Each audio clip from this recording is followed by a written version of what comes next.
Mlima Everest ndio mlima mrefu zaidi duniani na ni moja kati ya milima maarufu zaidi ulimwenguni kwa miaka mingi sana.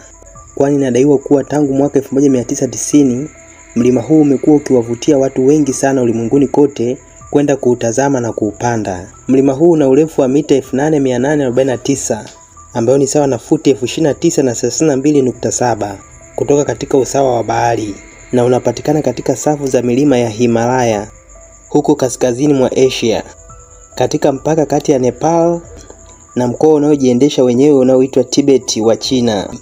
Hivyo ukifika mpaka katika kilele cha mlima huu, basi jua kuwa umefika katika sehemu ya juu zaidi ulimwenguni. Hivyo leo katika video hii nimekuletea mambo ya kushangaza kuhusu mlima huu, ambapo tutachimbua kwa kina. Je, mlima Everest ulitokeaje na nani mgunduzi wa kwanza wa mlima huu? Kama unafuatilia kwa makini, najua ulishawahi kusikia madai ya kuwa mlima huu unakuwa kila mwaka. Je, madai hayo ni kweli au sio kweli?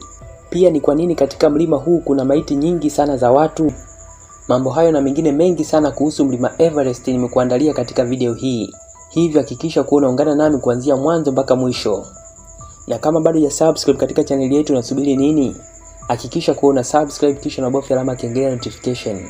Kwani kwa kufanya hivyo utaweza kupitwa na video zetu zenye lengo la kukuburudisha na kukuelimisha.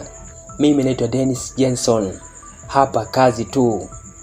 Je, mlima Everest ulitokeaje? Safu za milima ya Himalaya na mlima Everest ziliundwa zaidi ya miaka milioni 60 iliyopita, na sababu ambayo ilisababisha kutokea kwa mlima huu na safu za Himalaya ni baada ya bamba mbili au plates kwa lugha ya Kiingereza za bara kugongana, ambazo ni bamba la Eurasian na bamba la Indo-Australia. Bamba hizo mbili zilijibana ndani kwa kila moja na kusababisha mipaka yake kusukuma kwenda juu hadi kwenye safu hii maarufu ya milima ya Asia. Inadaiwa kuwa bamba hizi au plates bado zinaendelea kuinuka kwenda juu, na inakadiriwa kuwa huinuka kwa takriban milimita 5 hadi 10 kila mwaka. Hii ina maana kwamba mlima Everest bado unakuwa, ingawa ni polepole sana. Hivyo kutokana na jambo hilo limesababisha kuwepo kwa mzozo kuhusu urefu halisi wa mlima huo. Mpaka sasa bado hakuna urefu kamili wa mlima Everest. Kwa mujibu wa kipimo cha serikali ya China, chenyewe kilidai kuwa mlima huu una urefu wa mita 8844 ambayo ni sawa na futi 29,16. Kipimo cha Nepal chenyewe kilidai kuwa mlima huu una urefu wa mita 8849 ambayo ni sawa na futi 29,32.7. Hivyo kuna utofauti wa mita 5. Je, ni nani hasa mgunduzi wa mlima huu? Mlima huu uligunduliwa na mtu aitwaye George Everest, ambaye alikuwa ni mtafiti mkuu wa India kuanzia mwaka 1830 hadi mwaka 1843, na aliugundua mlima huu mnamo mwaka 1841. Hivyo mlima Everest umepewa jina la mgunduzi huyu. Lakini inadaiwa kuwa wenyeji wa Nepal huuita mlima huu kwa jina la Sagarmatha, linalomaanisha Mungu wa anga kwa lugha ya Kinepal. Pia Watibeti huuita mlima huu kwa jina la Chomolungma, ambalo linamaanisha Mungu wa kike kwa lugha ya Kiswahili. Na jina hilo ndio lilichapishwa kwenye ramani huko Paris mnamo mwaka 1733 kama jina rasmi la mlima huo. Ilipofika mwaka 1965, mtafiti mkuu wa Uingereza aitwaye Andrew Wall alipendekeza kuwa mlima huo huitwe kwa jina la Everest, na alifanya hivyo ili kumpatia heshima mtangulizi wake aliyeitwa George Everest. Na jina hilo, yani Everest, ndio lilikuwa jina lake la ukoo. Jambo la kuzingatia ni kuwa George Everest hakutaka kabisa mlima huo upewe jina lake. Alisema kuwa ni muhimu kutumia majina ya wenyeji.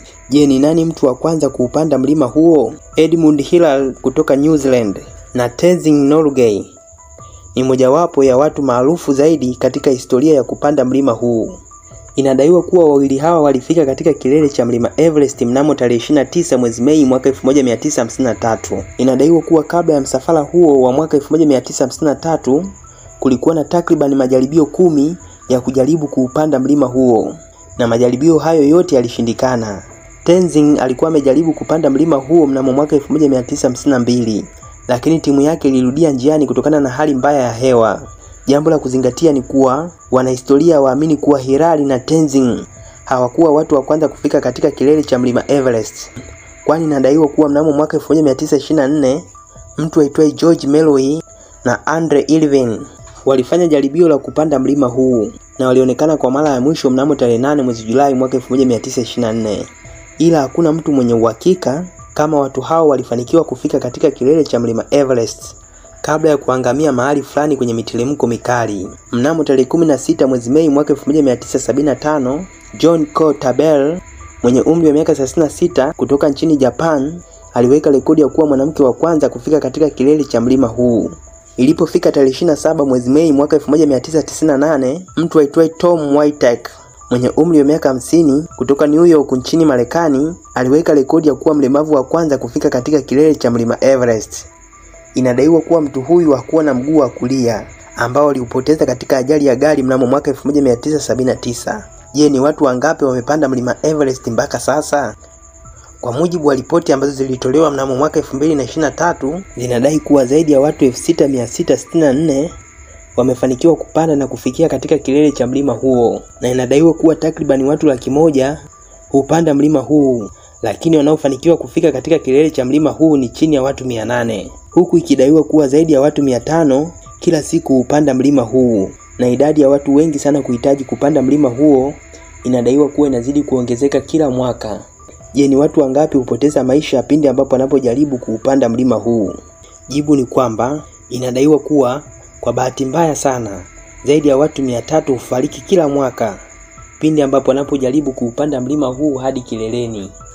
Na inadaiwa kuwa juu kabisa ya mlima huo kuna zaidi ya maiti zipatazo 200.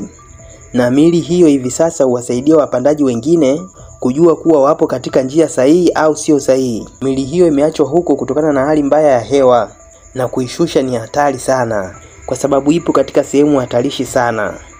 Tukitazama nyuma kwenye historia, inadaiwa kuwa takriban 4% ya wapandaji wa mlima huu ambao wamefika katika kilele tayari wameshafariki dunia, na inadaiwa kuwa watu wengi sana hufa kutokana na magonjwa ya theluji katika eneo la juu zaidi la mita 7500, na eneo hili huitwa eneo la kifo, na inadaiwa kuwa madaktari wanapatikana chini ya mita 5400. Je, kiwango cha juu zaidi cha joto kipoje huko? Kwa mujibu wa ripoti mbalimbali, mlima Everest una joto la zaidi ya digrii 20 hadi sasa. Hivyo kutokana na joto hilo hufanya hiwe ni vigumu kukaa zaidi ya masaa 24. Inaelezwa kuwa Babu Shepa ndiyo mtu pekee aliyekaa katika kilele cha mlima Everest kwa zaidi ya masaa 16. Je, huko kuna oksijeni ya kutosha? Ni theluthi moja ya kiasi cha oksijeni kilichopo kwenye usawa wa bahari, na sababu ambayo inapelekea oksijeni kuwa ndogo katika mlima huu ni kwa sababu ya shindikizo dogo la hewa ambalo ni 4.89 psi, wakati shindikizo la hewa kwenye usawa wa bahari ni 14.69 psi. Kutokana na ongezeko kubwa sana la watu wanaopanda katika mlima huu, kumetokea na uchafuzi mkubwa sana karibu na mlima, kwani wapandaji wengi mara nyingi hutupa vitu visivyohitajika katika mlima huo, huku wengine wakijisaidia hovyo, jambo ambalo limesababisha uwepo wa vinyesi vingi sana vya binadamu katika mlima huo. Na inadaiwa kuwa baadhi ya wapandaji wameanza kupatwa na magonjwa mbalimbali ya milipuko, na inadaiwa kuwa kinyesi hicho hakitaweza kuoza kabisa, na hii ni kutokana na joto kali linalopatikana katika mlima huo. Hivyo kutokana na jambo hilo, wasimamizi wa mlima huo wameamua kuanzisha sheria maalum, na miongoni mwa sheria hizo ni kama vile wapandaji wote wa mlima huo wanapaswa kununua mifuko maalum kwa ajili ya kujisaidia pindi ambapo wanapokuwa katika safari ya kuelekea katika kilele cha mlima huo.